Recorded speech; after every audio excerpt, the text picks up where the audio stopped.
கந்தர் அலங்காரம் ஐந்தாவது பாடல்.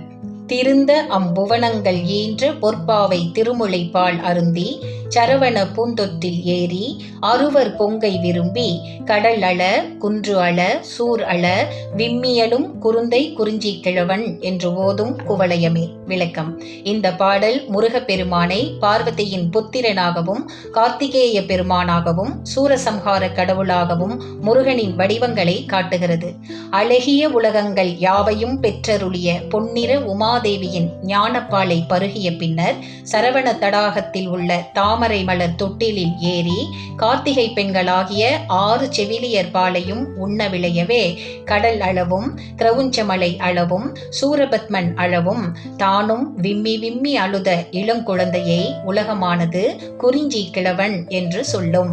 இந்த பாட்டில் திருந்த புவனங்கள் ஈன்ற பொற்பாவை திருமுலைப்பால் அருந்தி என்னும் பகுதி முருகனது ஒரு திருவிளையாடலை குறிக்கிறது. சரவண பூந்தொட்டில் ஏரி என்பது 2வது திருவிளையாடலாகவும் அருவர் கொங்கை விரும்பி என்ற வரிகள் 3வது திருவிளையாடலாகவும் கடலள குன்றள சூரள விம்மியலும் குருந்தை என்பது 4வது திருவிளையாடலாகவும் இப்படி இந்த 4 அடிகளிலும் 4 திருவிளையாடல்கள் அடங்கி இருக்கின்றன.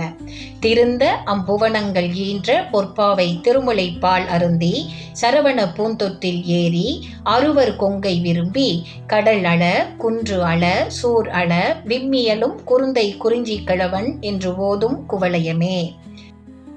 கந்தர் அலங்காரம் 6வது பாடல். பெரும் பைம்புணத்தினுள் சிறு ஏனல் காக்கின்ற பேதை கொங்கை விரும்பும் குமரனை மெய் அன்பினால் மெல்ல மெல்ல உள்ள அரும்பும் தனி பரமானந்தம் தித்தித்து அறிந்த அன்றே கரும்பும் துவர்த்து செந்தேனும் புளித்து அற கைத்ததுவே. விளக்கம். பசுமையுடைய பெரிய திணைப்புணத்தில் சிறிய திணை கொள்ளையை காவல் செய்யும் வள்ளியம்மையை விரும்புகின்ற திருமுருகப்பெருமானை உண்மையான அன்புடன் மெல்ல மெல்ல நினைக்க அந்த நினைப்பினால் ஒப்பற்ற பேரின்பத்தை அடியேன் துய்த்து அதன் இனிமையை உணர்ந்த பொழுது இனிய கரும்பும் துவராகி செவ்விய தேனும் புளித்து மிகவும் கசந்துவிட்டது. வள்ளி வாழ்ந்த பச்சை பசேல் என்ற திணைப்புணத்தில் குறுமகளான வள்ளி திணை காத்து கொண்டிருக்க அவளை விரும்பும் முருகப்பெருமானை மெய்யன்புடன் நினைப்பவருக்கு பேரின்ப நிலை கைகூடும் என்பதை இப்பாடல் உணர்த்துகிறது. பெரும் பைம்புணத்தினுள் சிறு ஏனல் காக்கின்ற பேதை கொங்கை விரும்பும் குமரனை மெய் அன்பினால் மெல்ல மெல்ல உள்ள அரும்பும் தனி பரமானந்தம் தித்தித்து அறிந்த அன்றே கரும்பும் துவர்த்து செந்தேனும் புளித்து அற கைத்ததுவே.